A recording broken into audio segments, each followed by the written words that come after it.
ക്രിസ്തുവിൻ്റെ സമാധാനം നിങ്ങളോടുകൂടി ഉണ്ടായിരിക്കട്ടെ. വചനകിരണത്തിലേക്ക് ഏവർക്കും സ്വാഗതം.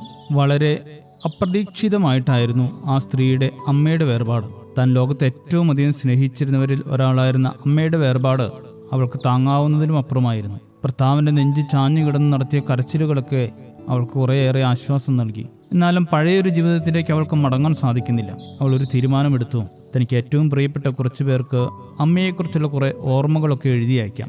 അവരുടെ മറുപടി കത്തുകൾ ഒരുപക്ഷെ തന്നെ ആശ്വസിപ്പിക്കും. അങ്ങനെ അവൾ കത്തുകൾ എഴുതി തനിക്ക് ഏറ്റവും പ്രിയപ്പെട്ട 15 പേർക്ക് അയക്കുവാനായി ആ കത്തുകൾ ഭർത്താവിനെ ഏൽപ്പിച്ചു. പക്ഷേ ആഴ്ച ഒന്ന് കഴിഞ്ഞിട്ട് മറുപടികളൊന്നും കിട്ടിയില്ല. ഒരു ദിവസം ഭർത്താവിൻ്റെ ഓഫീസ് ബാഗ് തുറന്നു നോക്കിയ അവൾ ആകെ നിരാശയിലായി. താൻ കൊടുത്ത എഴുത്തുകളൊന്നും ഭർത്താവ് പോസ്റ്റ് ചെയ്തിട്ടില്ല.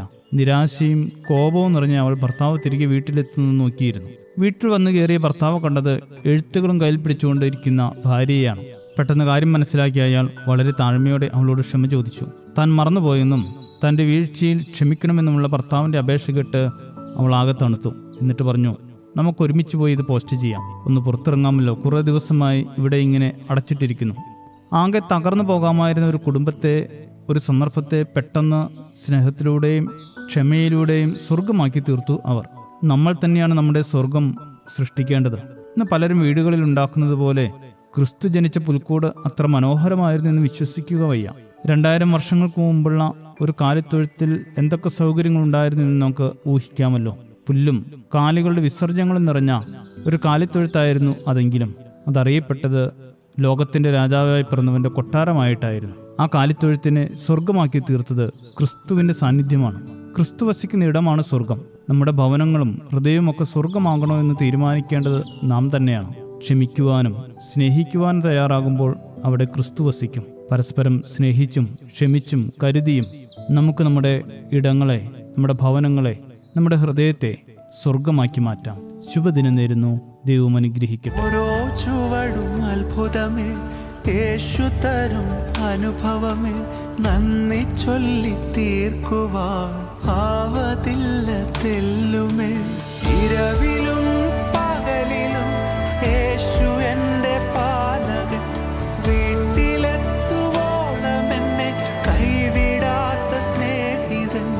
ഇരവിലും പകലിലും യേശു എൻ്റെ പാലകൻ, വീട്ടിലെത്തുവോളം എന്നെ കൈവിടാത്ത സ്നേഹിതൻ. നിത്യസ്നേഹമേ, നിസ്തുല്യ സ്നേഹമേ, നിത്യതയോളം നിലനിൽക്കും ബന്ധമേ. നിത്യസ്നേഹമേ, നിസ്തുല്യ സ്നേഹമേ, നിത്യതയോളം നിലനിൽക്കും ബന്ധമേ. യേശുവിൻ കൂടുള്ള യാത്ര ആനന്ദമേ, ആ മാറോടു ചേർന്നിരുന്നാൽ ഭയമില്ലയേ. യേശുവിൻ കൂടുള്ള യാത്ര ആനന്ദമേ, ആ മാറോടു ചേർന്നിരുന്നാൽ ഭയമില്ലയേ. അൻപേറുന്ന കൈകളാൽ അത്ഭുതമായി നടത്തിടും, മാധുര്യമേറും മൊഴികളാൽ തൻ സ്നേഹമെന്നോടു പങ്കുവയ്ക്കും. ഒറ്റയ്ക്കു വിടുകയില്ല, മടുത്തു മാറുകയില്ല. ഒറ്റയ്ക്കു വിടുകയില്ല, മടുത്തു മാറുകയില്ല. അന്ത്യം വരെ ആ ചുടുമതി.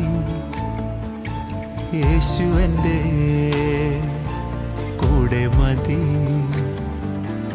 അന്ത്യം വരെ ആ ചുടുമതി.